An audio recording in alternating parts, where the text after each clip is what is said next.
and welcome back to my channel. Today I am going to be talking about all the manga that I read in 2022 and give you my thoughts and opinions on everything I read. So this is my 2022 manga in review, and let's get right into it. And let me introduce you what I read this year. So I ended up reading 82 volumes of manga. That might not be a lot compared to maybe other manga people on the internet, but you know, I balance it with books that I read, and I have other hobbies. But you know, this is what I've read, and this is what I'm really happy about, because it's the most manga I've read in a year in a long time, I think, or if ever, to be honest. So yeah, 82 volumes of manga, and let's go through each one. So I read volumes 13 through 18 of Ranma 1/2. Rama is a series that I don't sit down and read all the way through, because there's like little good like 5-volume arcs. Like there's not like a really overarching story, to be honest. Like it's just like kind of like funny little snippets of things. So it's very fun to just like go in and out every once in a while and like read. Basically I'll read until one volume has a good like clear ending point. So yeah, I read volumes 13 through 18 of Ranma 1/2. I read the entire series of Marmalade Boy, so volumes 1 through 8. I read the entire series 1 through 8 of Boku dake ga inai machi, which is translated as Erased in English. I am caught up to極主婦道, The Way of the Househusband in Japanese. I've read volumes 8 through 10, which has me caught up. And then I started a debut manga series in this past year called Kujima Utae ba Ie Hororo. Ie Hororo. Very hard to say. This really cute story about a Russian bird who is sort of hibernating in Japan and is lonely and lost and becomes friends with this young schoolboy. Super funny, super punny. Really loved it. Really happy to have found this. To have discovered this year. Really just super cute. So I read volume 1 of that. A second volume did come out in 2022. I have purchased it, I just have not read it yet. Then I read volumes 1 through 7 of Saint Seiya, the most famous, not the most famous, but a very famous 80s manga, 80s shonen manga. Yeah, so volumes 1 through 8 of Saint Seiya, which is equivalent to the first arc, what was it called? The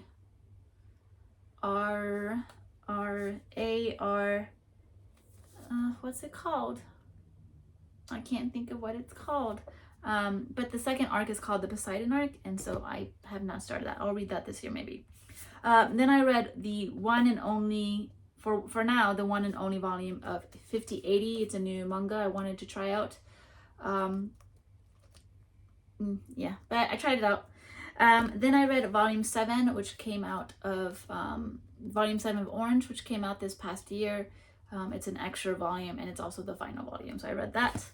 I read the entirety of Shoot, so volumes 1 through 33 of the soccer manga Shoot, because I read about one soccer manga series every year. Then I read the singlet Quartet Game, which is by the same mangaka as Marmalade Boy. This is just like her like debut work, which has like 3 like short stories in it. And then I read, discovered the most beautiful manga artist ever called Pampanya, and I read their work Nipiki me no Kingyo.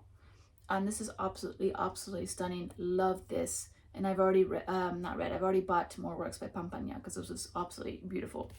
Then I read the duology of Tacopi no Genzai. This was really just mind-boggling, and I'll talk about this for sure. But yeah, I read this past year, and then I finished the year off with the first 3 volumes of Under Ninja. And I lied, that's not how I finished the year.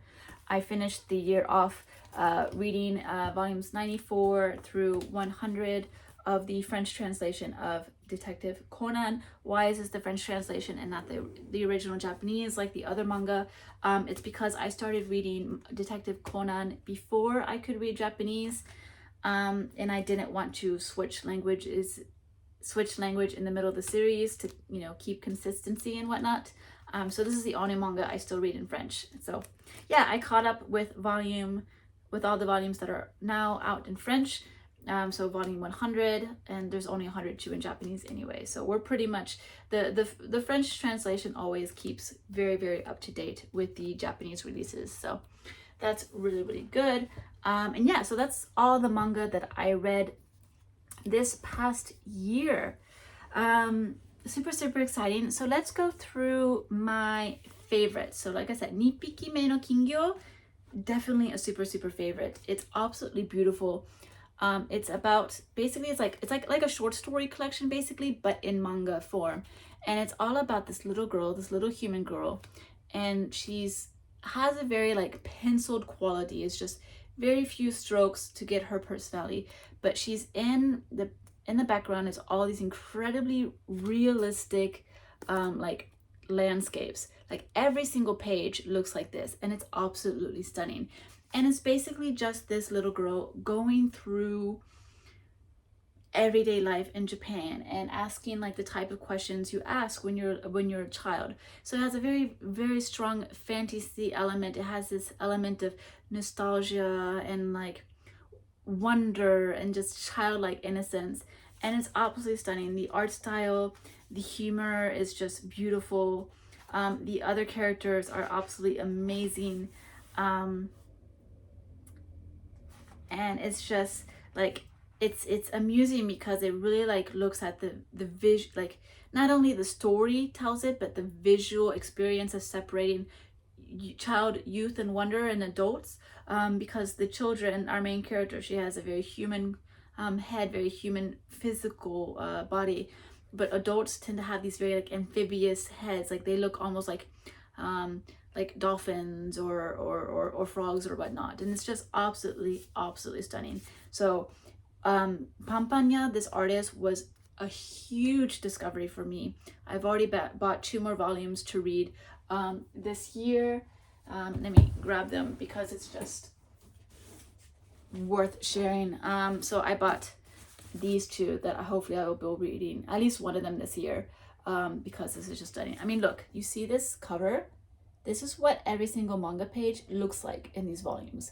It's absolutely stunning. It's just incredible. So yeah, this Pampanya was the discovery of the year.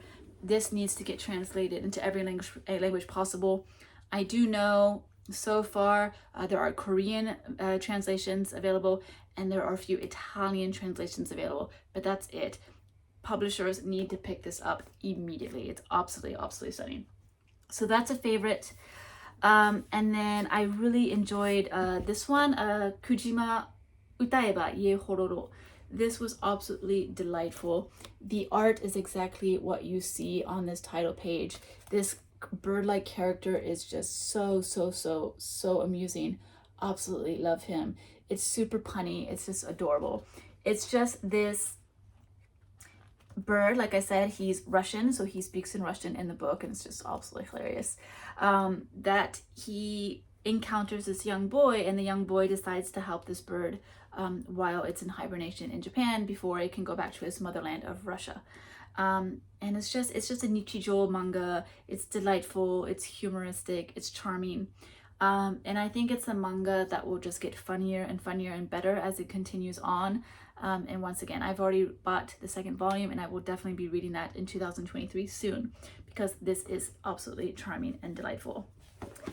Another manga that kind of swooped me off my feet, and also another friend of mine who would never read this, he never would have picked this up himself if it wasn't on my bookshelves, but that is Tacopi no Genzai. Tacopi no Genzai, Tacopi's Original Sin, is the most astonishing manga that uses juxtaposition to tell this really dark story.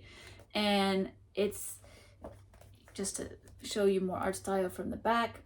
It's just the story of this alien creature called Tacopi. You can see him on the spine. That's Tacopi right here. He is this alien from outer space in the form of an octopus. And his goal is to provide happiness to whomever he encounters. and he encounters this young girl in a park crying one day, and he decides that he's going to help her. He's going to help make her happy. But this girl is a victim of severe bullyism in school. And so the book is actually incredibly dark. It's incredibly grim. There is a child suicide that is very detailedly drawn in the series. It's dark, it's heavy, but it's juxtaposed by this very cute Tacopi character who has like tools like Sailor Moon has, like a compact that takes a picture and you can go back to that memory, like a pen that helps you fly, a little flower that helps you become invisible and things like that. Like, so it's weird because it has like this very like schoolgirl magic kind of feel to it, but combined with this very dark story about being bullied. And it has so many twists and turns, and it gets more absurdly grim and dark as you go on, and you're like, what is going on? And you feel so bad for Tacopi, who's trying his hardest, but he doesn't understand why it's not easy just to be happy. And it's just absolutely mesmerizing. It's so mesmerizing that this is in the top 3 of the best manga of the year when it comes to the rank of like top manga choice that Japan does every year. I think this is like ranked number 3. So this has blown up entirely. In fact, I've been told that because of this, the mangaka already has a new series coming out that will be a lot longer than just this duology. But yeah, Tacopi no Genzai was shocking to read. Absolutely mesmerizing. So that was definitely a favorite of the year as well. And then just to see, like, again, as I mentioned, catching up on Ranma, like not catching up, but like continuing Ranma 1/2, super charming. I love this story. I grew up on Ranma 1/2.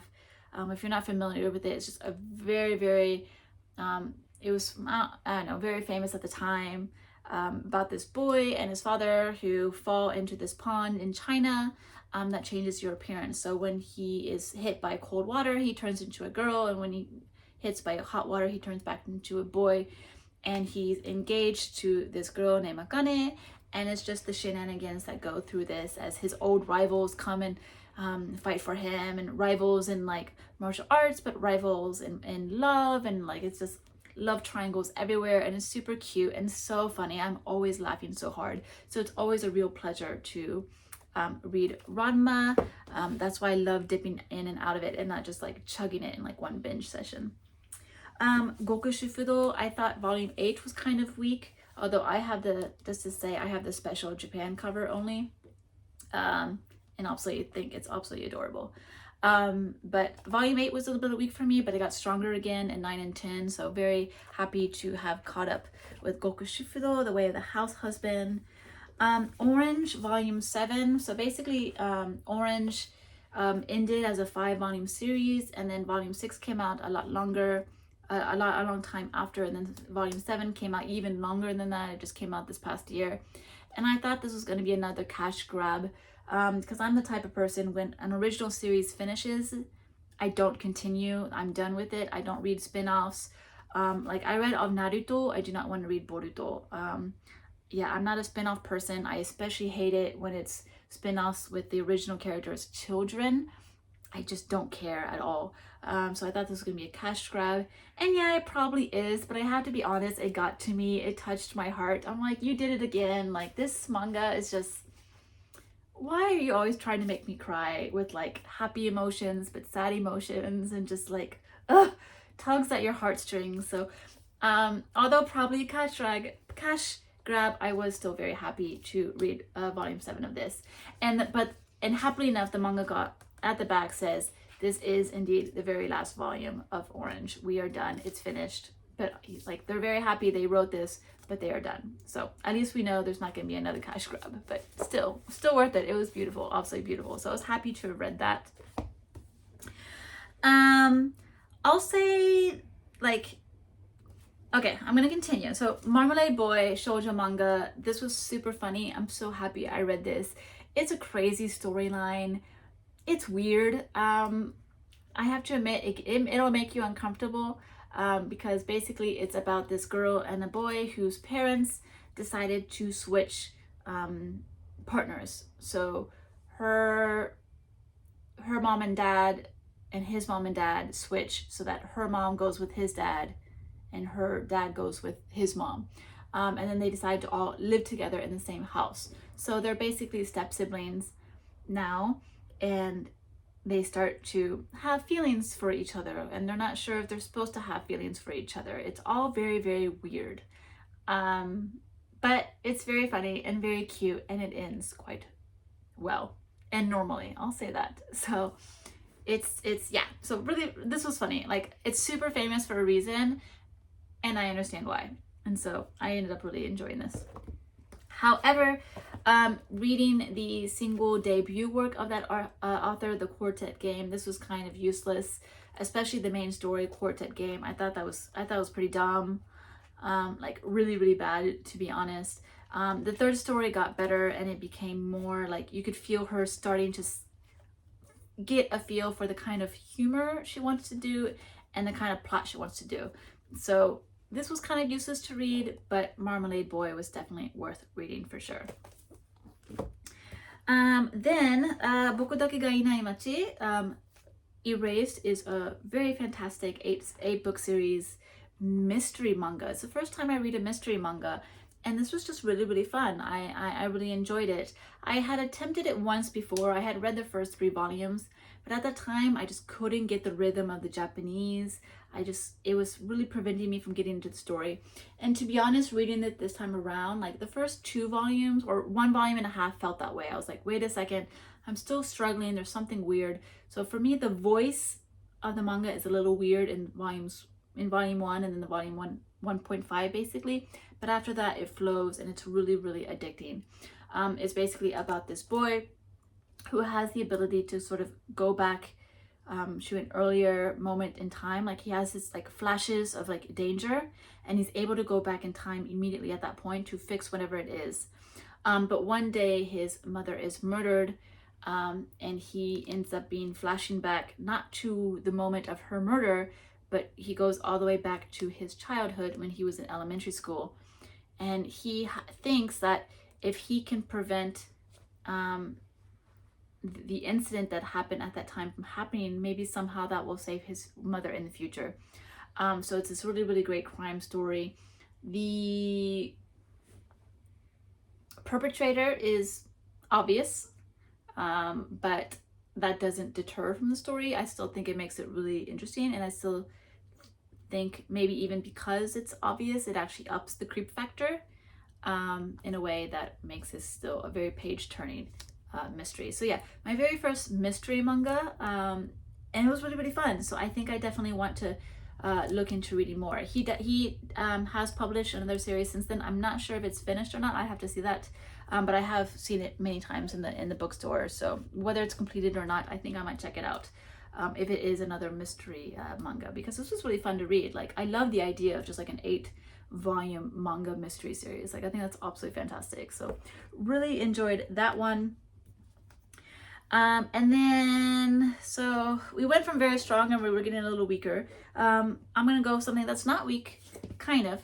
It wasn't weak at all. And here's the thing. So I love soccer manga, and I read one series every year. And this year was Shoot. Shoot was the series that I read. It has, what did I say? It has 33 volumes.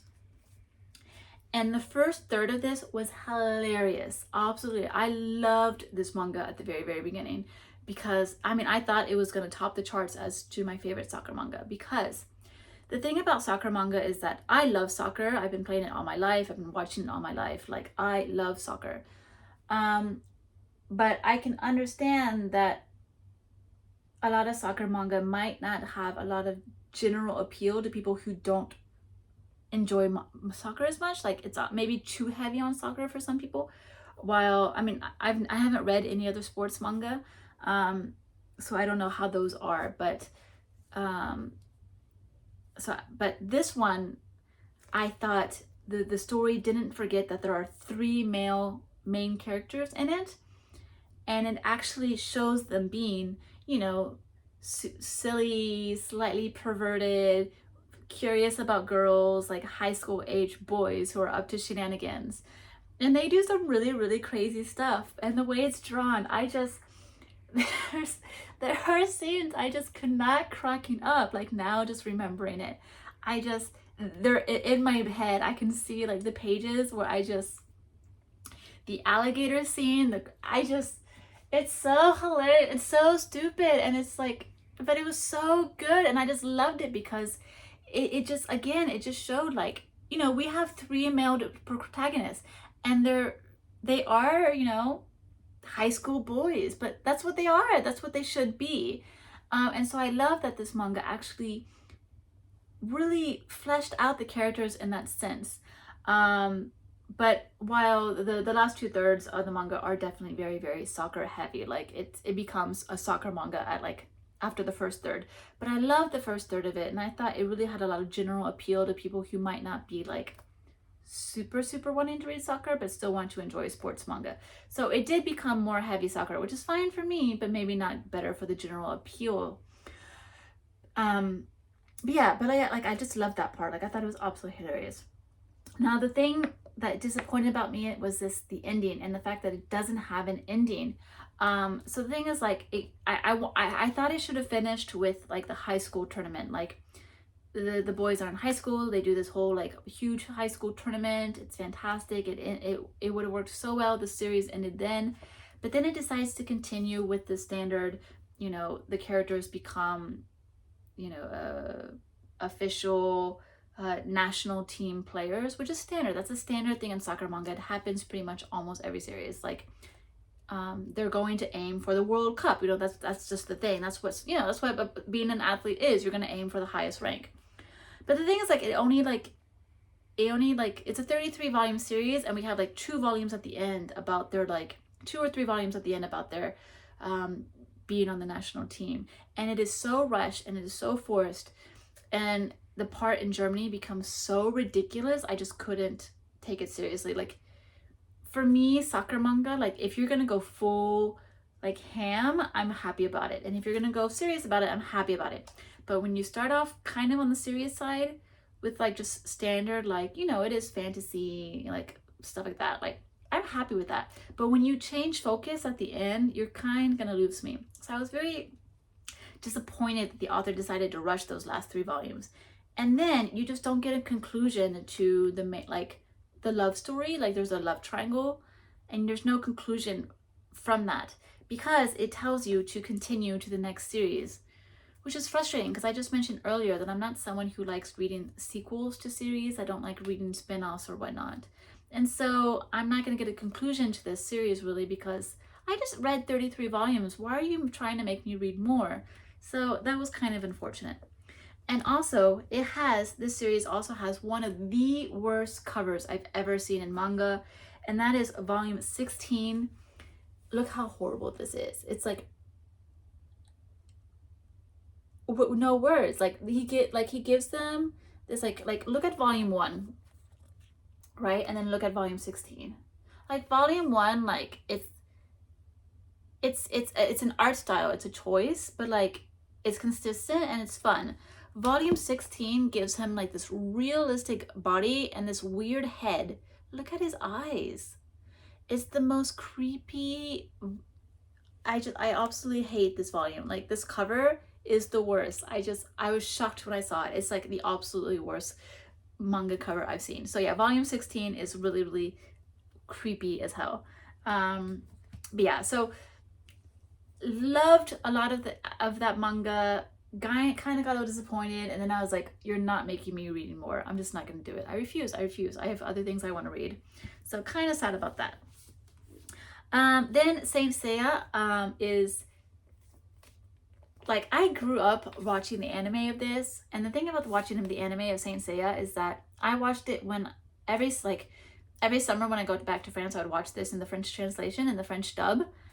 And so I would kind of like, you know, I'd come in at like halfway through the series, and I would go back to the US before I could finish the series. And so like I loved the anime series, but I actually never really had any idea of what I was watching. I just kind of liked the battles and the characters, like especially the green guy. Loved him. So I decided to finally read the manga. I've always wanted to read this, and like look at that, like the character, like that's how they're drawn. Like it's 80s, it is pure 80s, and I just love it. But the thing is, like, it is so repetitive. Like I don't know about the second arc, but the first arc, it's so repetitive. It's the exact same story, like battle hashed out 80 million times, but I loved it nevertheless. Like I don't think I can actually recommend this series unless you're into like the history of manga and you want to see like the development of manga through the decades. Like it's really fantastic for that. Like seeing this the art style, like the art style differences. If you're a big shonen fan, seeing how shonen has developed, like seeing how it was once a very battle heavy genre, and now it's more about building friendships and, you know, really, you know, all that kind of thing. So it's, in terms of like the history of shonen and the history of manga, it's really fascinating, but it's so repetitive. I really don't know if I can actually recommend this, but I loved it. I love the art style. Like it's so, like, again, it's so 80s, it's so ham, but I loved it. It's actually very detailed. Like every page is quite beautiful. It's really well done. And so yeah, it's just like nostalgic childhood love. Like I still loved Saint Seiya, and I thought it was fascinating, even though it's really ridiculous. And so 2 more series I want to go through. 5080. 5080 is a sort of like debut that I wanted to like give a chance to. It's like when you're 50-year-old, as like our children still children when they're age 50. So the idea of 5080 is basically this 50-year-old man who lives with his 80-year-old parents. He doesn't have a job, he doesn't have anything, like he's kind of worthless. And so I was excited about this because I thought it was going to be such a funny manga. Like I was ready for this to like laugh every single page. I thought it was going to be hilarious, but it wasn't. It was so weird because like the thing is, like, I don't know how this series is supposed to continue, because the thing is, like, the way it's situated is that our male protagonist will explain some aspect of what it is to be like a hikikomori, like someone who stays without themselves, like the phenomenon in Japan where these people, they can be of any age, but they just decide they're just gonna stop participating in society. They're not doing it anymore. They don't go to school anymore. They don't want to have a job anymore. Like they just quit. They basically just quit. And a lot of them, they just live at home and they kind of like leech off their parents. And they just stay in the room and they don't do anything but just whatever it is they do in the room. And so he's kind of that kind of person. So he'll explain like different aspects, like different stereotypes about these people. And then there will be a little episode that sort of talks about that, or gives like a little like portrait of what an everyday part of that kind of person is. And it has funny moments, but like it's just like, are you trying to be serious? Are you trying to teach your readers something, or are you trying to be a gag comment? It's very confusing. It doesn't really make much sense. I really loved his parents. I thought his parents were absolutely hilarious. Like they are so funny. Like I want a manga about them. Like I want the manga actually from their point of view and not his point of view. So yeah, I don't know. Like if there's a volume 2, I don't know. Maybe I'll try it, and if I really don't like it, then I'll just give up. But I don't know. I'm confused about this one. I'm really torn because I don't know. It could be funny, but like it kind of hit the mark. So I don't know. It's not a priority if a volume 2 does come out. And to be honest, I'm not convinced there will be a volume 2. I don't think it had that much success. And then ending this series, other than Detective Conan, because I already told you I loved reading Detective Conan. The other manga that I finished the year with was Under Ninja. I read the first 3 volumes. This is the mangaka who wrote I Am a Hero, which is the big zombie series, which I absolutely loved. I love that series. I just could not. The art was wonderful. The humor in it was just perfect. But then like the zombie aspect, like there were scary scenes, but then it just became this thing that was just really remarkable. So I wanted to do his Under Ninja, which is his new series about ninja. And I have to admit, it's kind of weird. It's kind of hard. And I don't really know where it's going. Right now, it's just introducing so many characters. It's introducing a lot of like little things here and there, but like it's still very much heavily covered in mystery. And it's not as like forward pushing as I Am a Hero was. I Am a Hero like definitely had like story arcs to it. Like the first part, he's just learning about zombies, and then he has to escape the city, and then he has to go to this mall and he has to escape the mall. Like it goes forward. It has a clear direction that it's going somewhere. But right now, in just the first 3 volumes that I read, and I have up to volume like 6 I've purchased, I think. So I don't know where it is currently, but in the first 3 volumes, it's not as fast and it's not as progressive as I Am a Hero was. So it's definitely slower pace. It's definitely much more adult humor in this series as well. I would a lot more like adult, like not adult, like yeah, adult humor, but like also like very like adult male perverse kind of humor. Like a lot more like his Boys on the Run series, I would say, like a lot more along the humor and like that kind of series. So yeah, I don't know, it's a little bit perverse, to be honest, and I don't really know where it's going. I mean, I'm gonna read more, but we'll see what happens. But yeah, anyway, that's all of the manga that I read this year, this past year in 2022. So lots of fun, definitely a huge variety in manga.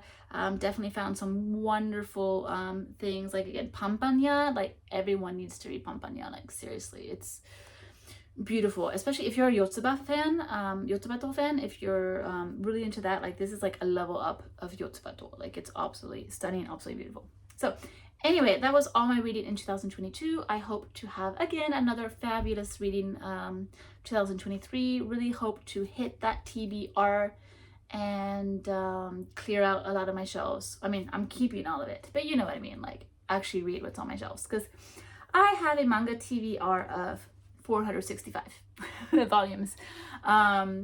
It is what it is. It actually got down really low. I was hoping it was going to get down to volume 400, to like 400 volumes, and I got as close as like 407. I got close. I got really close. I got down to like about 407. But I did buy a lot of like new volumes. Like I didn't really buy sets this year, but I did buy like new volumes to continue series that I was already reading. And while I did read those all like right away, which was fantastic, like if I read a new manga, if I bought a new manga, I read it immediately. So that was really good. But it does mean that it's like a neutral TBR. Like it does nothing for my TBR. It doesn't bring it down. It just keeps it neutral. So there was a lot of that. So I did get my manga down to like 407.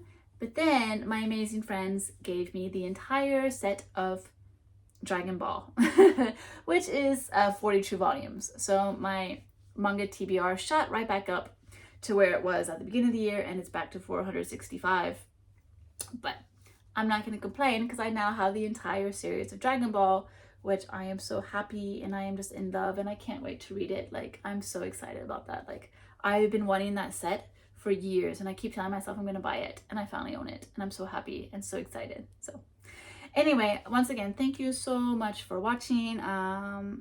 Let's have a killer 2023 reading here when it comes to manga. So anyway, see you in my next video. Bye!